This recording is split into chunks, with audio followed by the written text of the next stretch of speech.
BARANIUK, and what I'd like to talk a little bit about today are some ideas that I think have just tremendous resonance with all the things that have been talked about the last 2 days. In fact, so many different points of resonance, it's going to be difficult to bring them all up, but I'll try to do my best. Does anybody remember these?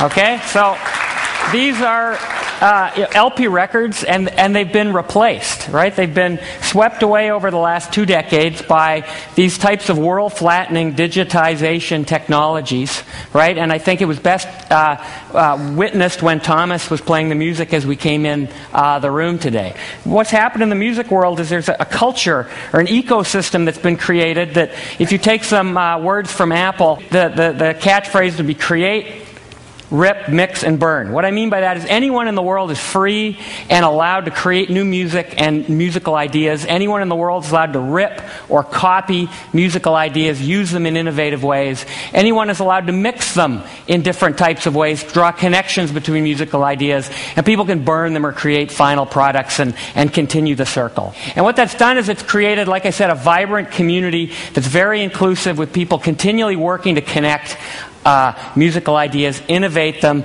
and keep things constantly up to date, right? Today's hit single is not last year's hit single, okay? But I'm not here to talk about music today. I'm here to talk about books, okay? In particular, textbooks and the kind of educational materials that we use every day in school. Has anyone here ever been to school? Okay? Does anybody realize there's a crisis in our schools around the world, okay?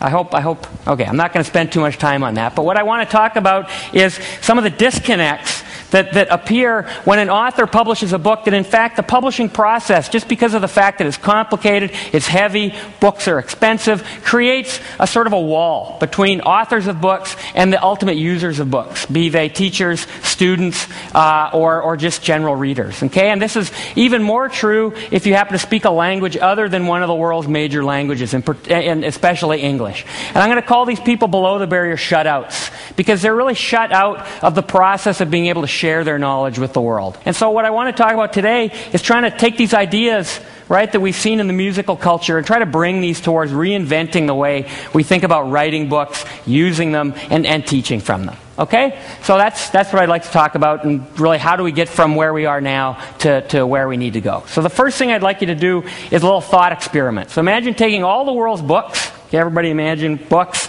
and imagine just tearing out the pages. So liberating these pages, and imagine digitizing them, right? And then storing them in a vast, interconnected global repository. Think of it as a massive iTunes, right? For book-type content, okay? And then take that material and imagine making it all open so that people can modify it, play with it, improve it.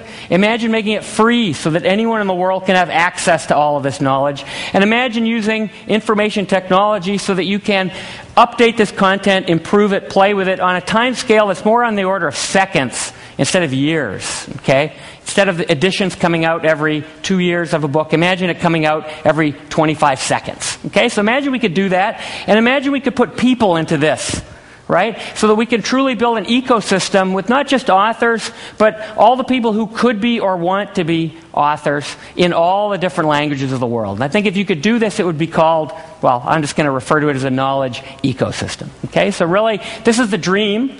And in a sense, what you can think of it is we're trying to enable anyone in the world, I mean anyone in the world, to be their own educational DJ, creating educational materials, sharing them with the world, constantly innovating on them.